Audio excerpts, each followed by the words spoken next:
Nope. He doesn't like being modified in training.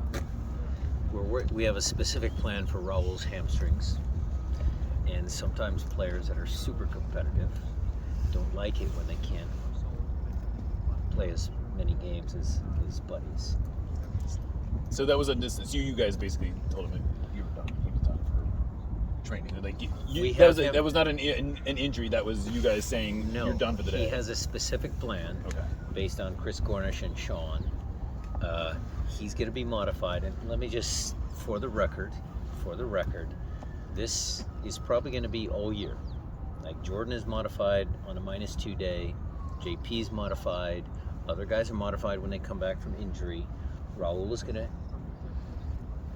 he's going to be on that program. He doesn't like it yet. But it's the best thing for his hamstrings. It's the best thing to keep him healthy. So we'll work through that. Being out here also, I mean, he's still on that more of an 2 to 4 update? week. No, Yes. he's on that 2 to 4.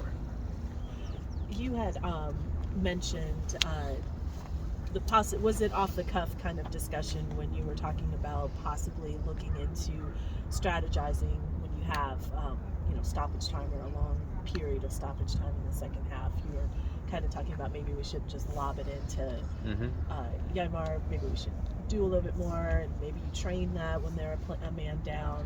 Were you just kind of talking, especially after a loss, or is that something you want? We might do it when the summer months come around and we need to work on things.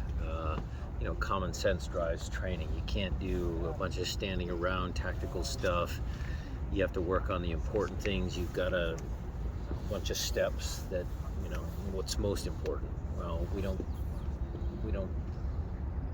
how would I say it? We don't face that situation that often. Yeah.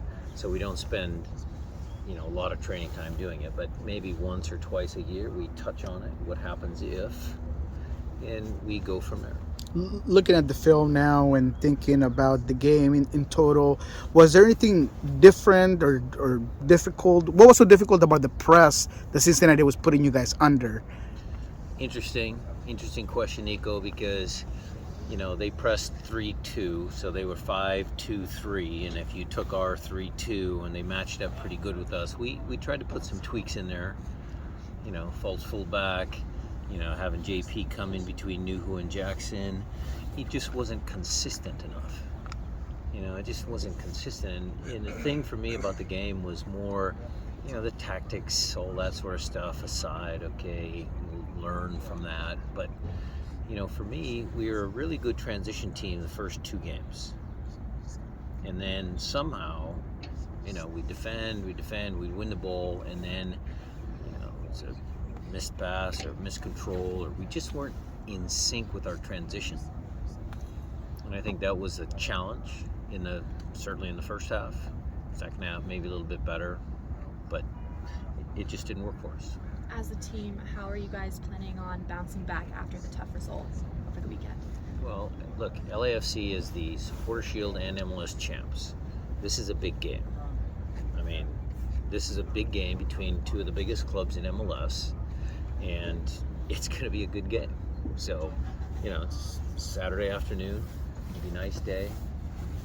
Prime time. So, it's a big game. FIFA released that. Sorry. No, go ahead. FIFA released just like some updates, and it looks like that you will be able to, or you will have qualified for the Club World Cup in 2025.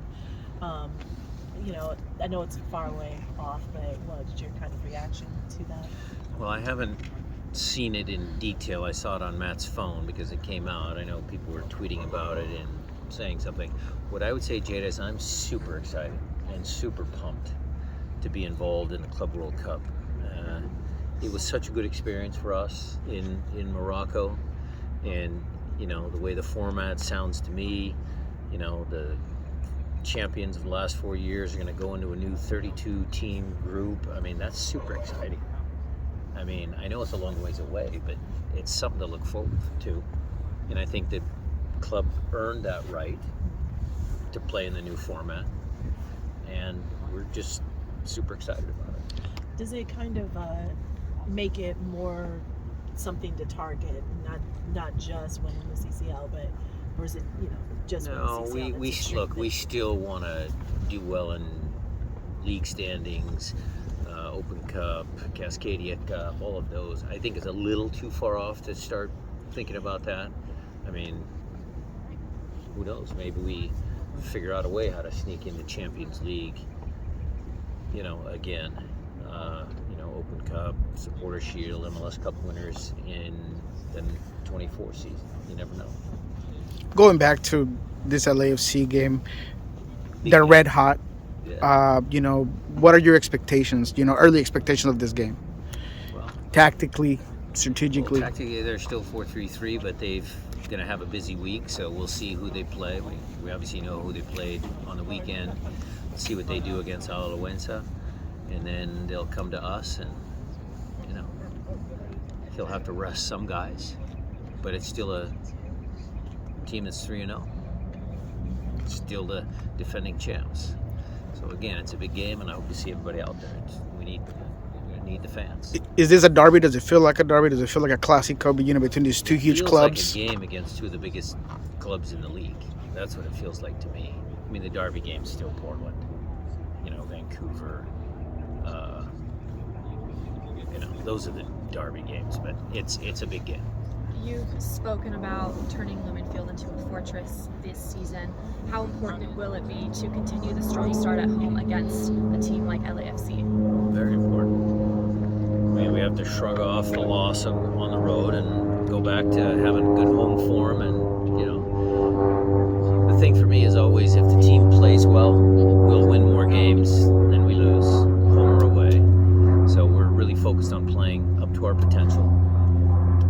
And then we'll see what the scoreline says at the end of the game. Do you think this is a big test mentally for the group after this last It's weekend's one loss.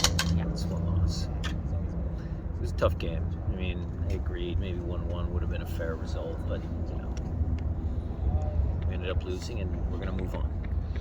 So it's a problem. I don't know, problem, but it's farther down the roster. Right? You changed out some of the guys who traveled with you. Some guy played in that Whitecaps Defiance game. Is that how much of a juggling act is that, where you have to decide, is it worth it to bring these guys who might not play a big role for us on the first team versus giving them minutes with the Defiance? And is it as easy as this is the depth chart and we're bringing the top 20 guys? It's part of what Craig and I have been working on, being a little bit more strategic with some of the young players, and Henry Browner's involved with those conversations. Wade, we have weekly meetings planning for games that are upcoming for Defiance and for us. So it's a new thing that we're trying to just do better.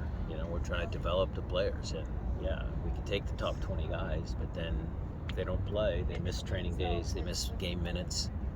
So it's something that Craig and I have been working on. You took out JP, moved Christian middle, then Leo Chu was out left. How do you feel like that worked for you?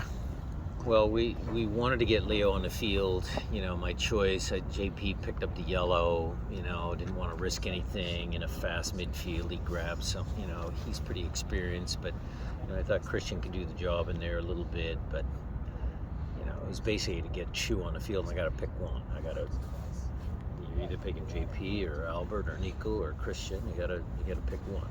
So It looked like at the end there you had Josh playing as a lone center back and Yamar playing as a number 9. Is that it's not something we didn't train. Look, late in the games, we're going to push Yamar up. But that was part of my commentary that Jada said. I mean, look, at the end of games, it gets kind of mishmash. I felt we could have had a couple of more possessions instead of dumping the ball right away.